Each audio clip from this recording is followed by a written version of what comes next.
As the chair of the Joint Select Committee on Parliamentary Standards, I am beyond delighted to speak to the Prime Minister's motion that this House endorse the committee's draft behaviour standards and codes for parliamentarians, for parliamentarian staff and for Commonwealth parliamentary workplaces. Well, yesterday marked 1 year since the Parliament acknowledged the Set the Standard report by the Sex Discrimination Commissioner, Kate Jenkins. The revelations of sexual harassment, bullying, sexual assault that have been made clear through almost 1,800 submissions to the report were shocking. The Australian people rightly called for change, and the government has been working across the Parliament to implement the Commissioner's 28 recommendations and to deliver a more safe and more respectful parliamentary workplace.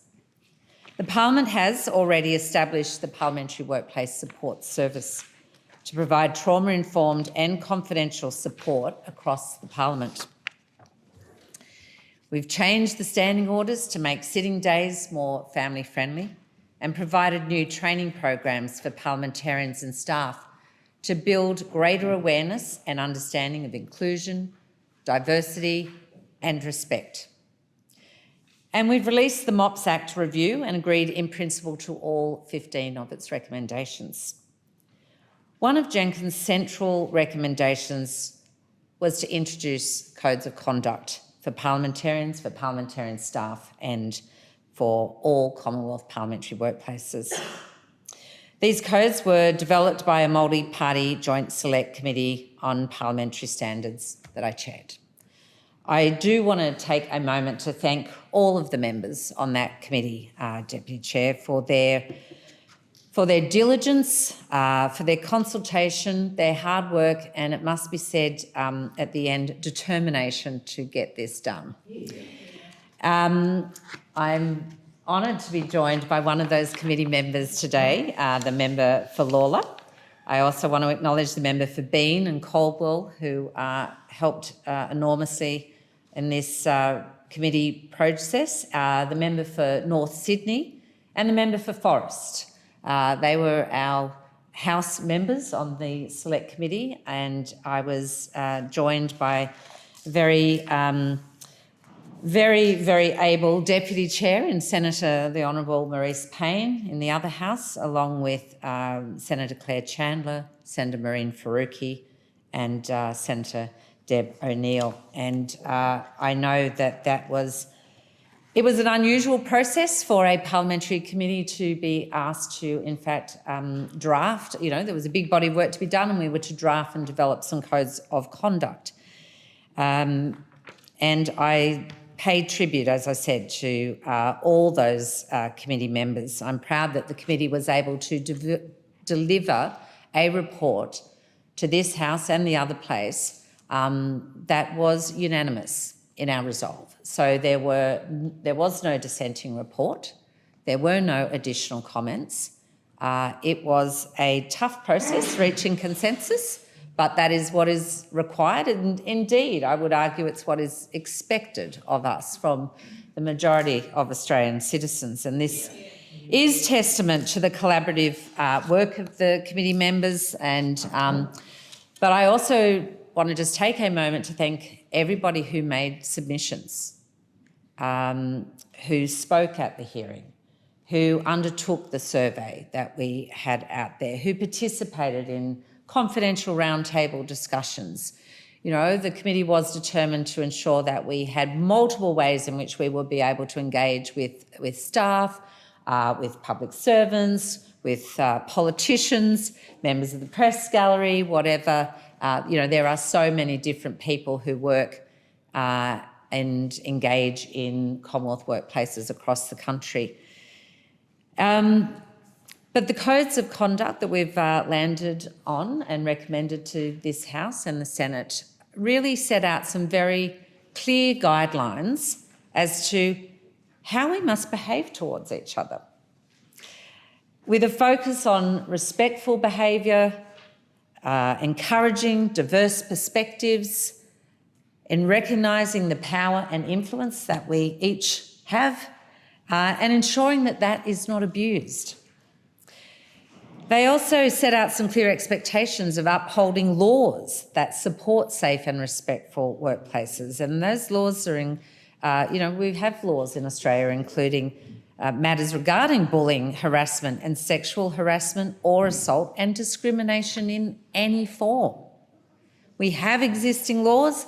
These behaviour standards remind us that this behaviour will not be tolerated, condoned or ignored. The committee also put forward recommendations that guidance material and training accompany these new codes. And we know how important that is, because what the Parliament is seeking to do is not just to set guidelines about how we should behave respectfully towards each other, but we are trying to drive a much longer-term project here around cultural change. That is the hardest work of all. Honestly, as challenging as it was in drafting codes of conduct, that is the easy part. We've got a big job around education and the guidance materials that need to follow here so that people understand very clearly what is being asked of us. But the really big change is cultural change, and that's what will deliver really long-term and meaningful change in not just this place, but all of our workplaces that are recognised as Commonwealth parliamentary workplaces across Australia. I can't tell you how many times that witnesses said these codes of conduct would be not worth the paper they were written on if there wasn't also a strong enforcement regime to accompany them. Yeah. And so the motion before the House really flags the need for that. We are being asked to endorse a set of codes now, but pending the formation of what will be an independent body. The Sex Discrimination Commission called that an Independent Parliamentary Standards Commission. Our committee is very happy with that title. Well, that'll be a matter for indeed the Parliament, and it will be that commission that will need to determine how guidance is given on the codes, what the complaint mechanisms will look like, and how breaches will be dealt with.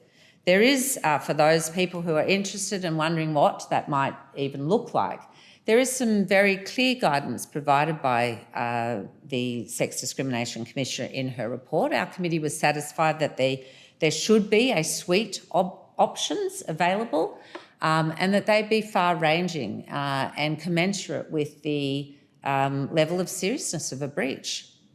So I guess one thing for those people, there might be an element of nervousness about this because the Australian Parliament has to date failed on each and every occasion we have attempted to introduce codes of conduct. So my plea is really to this Parliament now to look at the international experience. Please read the report. Look at those draft codes of conduct. There will be a process. We have also in our report recommended a review, which is right and proper. This is a new process for the Australian Parliament. We want to make sure we are setting both best practice. We've had the one good thing about being last in the Commonwealth to achieve this is that we get to learn some lessons. And so I would recommend people taking, the time to look carefully at these codes. It is, as I said, this Parliament has for too long sought to address this issue. It is almost half a century since we first debated the need for codes of conduct in this Parliament. We scribbled it in 1975. We scribbled it again in 1993, 2008, 2011, 2012. Let's not allow the 47th Parliament to join that list of failures. Let's not allow it. We owe it to the Australian people. We owe it to everyone who shared their stories of pain and trauma And we owe it to ourselves and the future generations of people that will serve and work in this place and all our Commonwealth workplaces across the nation. I commend this motion to the House. Yeah.